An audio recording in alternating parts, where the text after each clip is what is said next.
welcome back to another episode. We get hit with quite a few squalls in the new anchorage, but I managed to get a surf. It doesn't end the best, but it was still fun nonetheless. I try setting a stern anchor because the anchorage is so bumpy, and we finally get the winds that we've been waiting for to send us north, albeit a little more than we bargained for, but what's the worst that can happen? Hello, welcome back to another episode. The plan was, if you saw the last episode, we're in Grenada. We're clearing out of Grenada today, being Thursday. Don't know if you heard that. It is disgusting here today. Yeah, we're just going to dinghy in to clear out, and then tomorrow, Friday, the winds come from the south slightly, which would have been a good shot to get north all the way to Antigua, 2.5 day sail. As the reports progressed on, the gusts are slightly more. You know, you're looking at mid-20s, and it's not going to be very nice, especially for Maddie's first proper passage. So I woke up this morning and decided to delay the trip. We can see a bit more Grenada. There is an underwater sculpture park which we would like to go and snorkel on, so we're trying to do that. Oh, the whole anchorage, we're spinning around. It's absolutely horrible.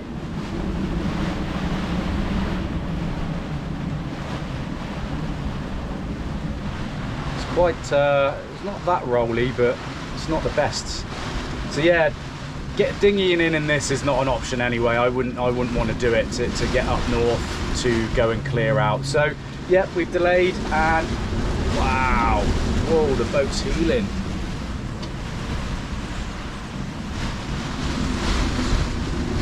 Good job I've got a good anchor. Yeah, that's it. Today is just going to be a chill day. Luckily I made plenty of water yesterday because we had a lovely beautiful sunny day, so we topped the tanks up ready for leaving tomorrow.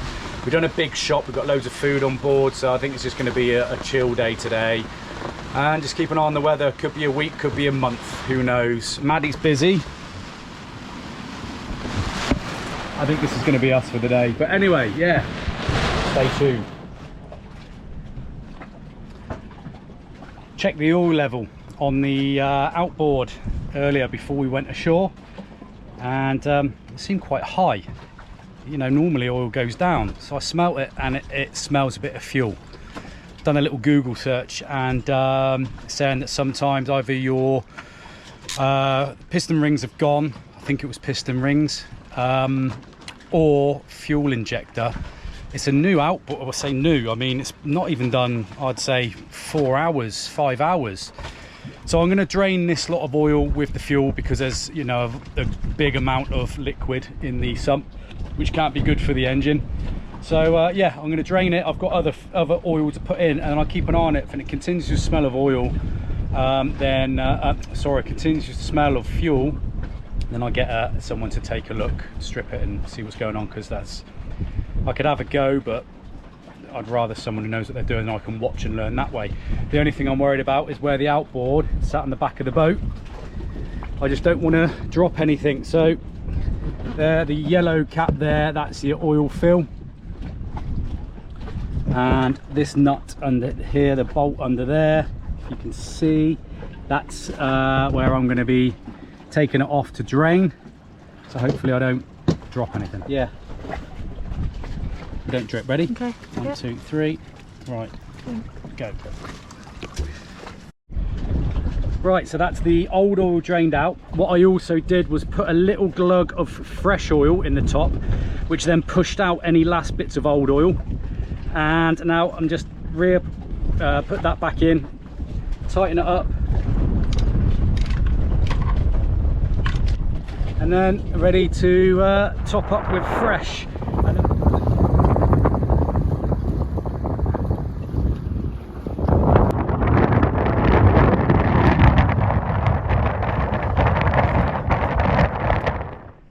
There is a surf break here in Prickly Bay. I went for a surf. I had a really good surf. I met a guy on the boat next door, Sean, South African, and we was having a couple of waves. He offered to bring me back in his dinghy because it was a long paddle out. So we both caught the same wave. No, I caught the wave first, and then he had the wave behind, and then he just carried on coming at me, and his fin went through my nose.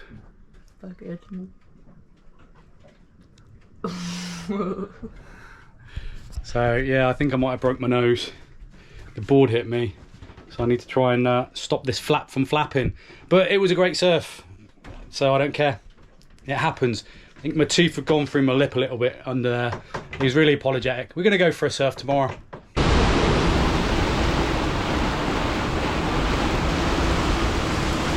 So this right here is a squall. They can happen quite frequently in the tropics through certain times of the year. As you can see, they carry a lot of rain and sometimes lots of wind, 30, 40, maybe even 50 knots. This is probably about 30 knots, but it's enough.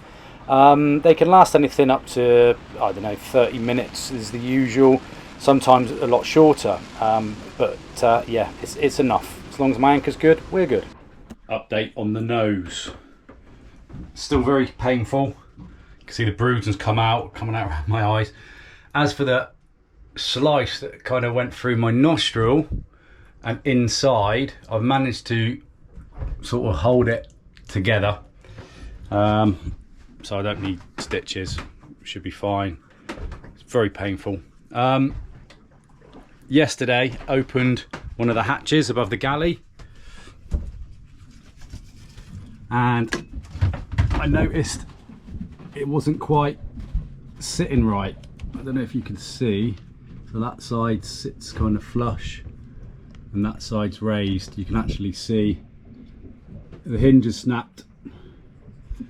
So I managed to get onto Island Water World, where we got the dinghy from, in St George's, and they've got a hinge, they've got one hinge left, so I've reserved it yesterday. So Maddie and I are gonna go do some laundry, more laundry. We've done 2 loads the other day, but we're gonna wash the covers on the settee because, you know, we just get hot and sweaty, so they need doing. Have a coffee, pick up our gas canister, which is getting refilled, and then go to St George's. Now, I don't know if you can see right now, if you film other boats, you can see how much we're all moving around. This is nothing. Last night we was really rolling around. Every now and then a swell will come through, and in fact, if you film the front of the boat, you can see how much we're moving. This is an anchorage, you know, you want to be stable. You can see how much the boat's rolling. So one way to get around this is you put out a kedge anchor, a stern anchor. I've never done this. I've had to see how it's done. Just so happened that when I got the boat, there's that anchor on the back seat there. I think it's a Danforth anchor. And I have that yellow line that was next to it. Now that yellow line probably isn't ideal, but it's the longest line I've got to do this. That's a floating line. When this boat was in the Mediterranean, the previous owner, I think how they used to get around the same situation was take these lines and swim them to rocks. So that anchor, swim into the rocks and then tie them onto rocks, so they had to be floating. Not ideal in an anchorage, however, with the weight of the anchor taking it down, and then what I'm going to do is take it through the fair lead and around the winch, so I can winch the arse around and then point us into the swell. That's the plan. What I want to do, I don't want to throw the anchor down, bring the end and then see that it's not long enough. So what I shall do is get everything set up here before I take the anchor in the dinghy, and then put the end onto the winch, so then I know that I've got enough line on the winch.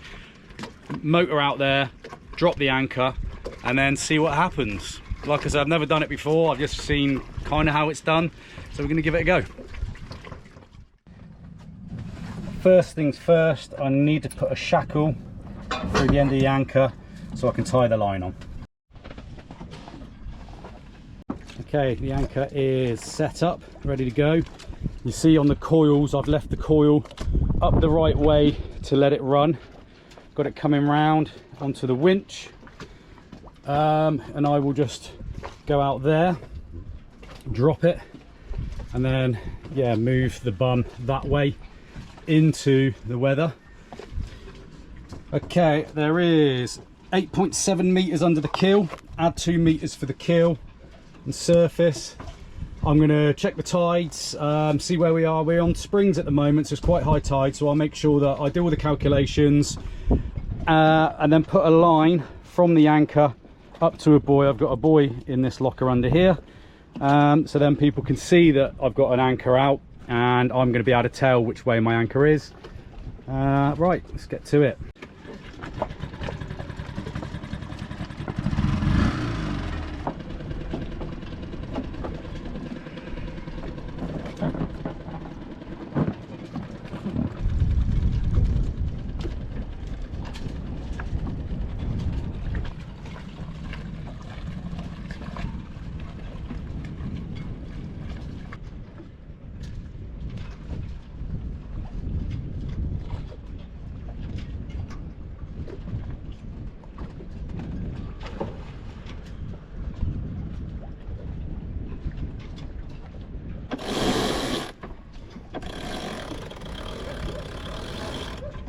First time the bloody outboard's cut out as well.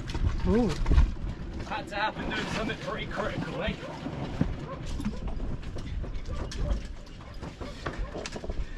Right, moment of truth, I guess.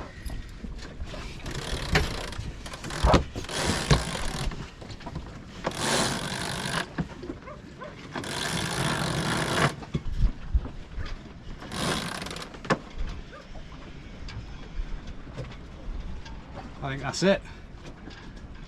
Already feels so much more stable. What do you reckon? Yeah. I mean, look, film that boat there. Look, that's what we were doing. I'll have to excuse the naked person on there. I didn't spot them.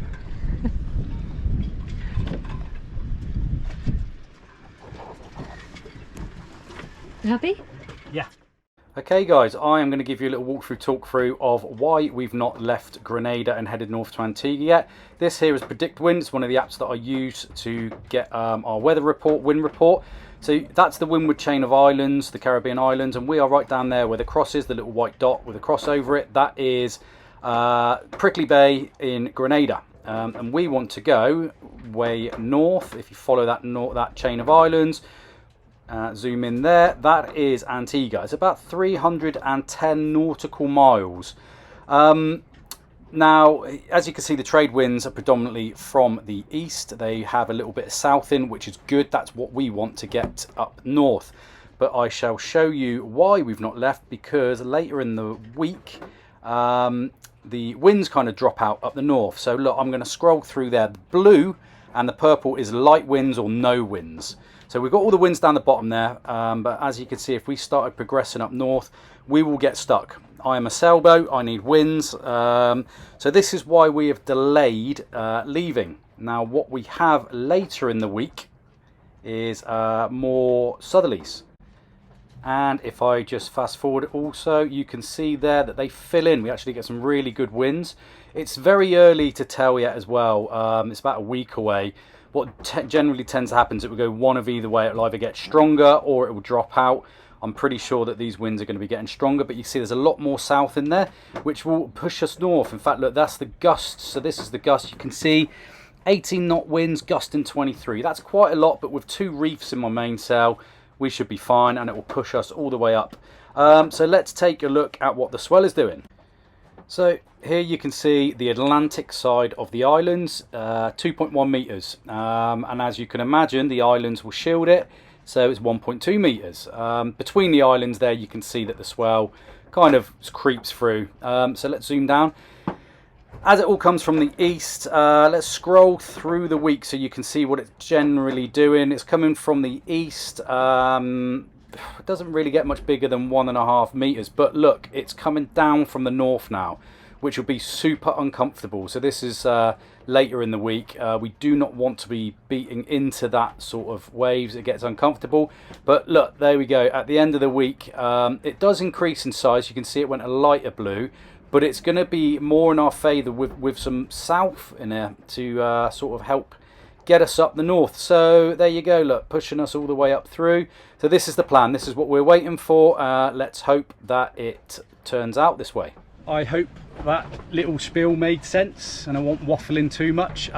As predicted, the winds have come up It's so today is Sunday the 4th. Tomorrow, Monday, it is coming up gusting, like I say, we get 17 knots gusting into the 20s, but it's come more from the south, so it shouldn't be too bad. The swell is the short wave period, it's about 4.7 seconds, say 5 seconds. The plan will be to set off from here tomorrow morning, 9 a.m-ish, get out of the way of the island and see how we are. I'm going to set a course for St. Lucia, see how comfortable or uncomfortable that is, set a course for Antigua, sit on that for half an hour and see how that is.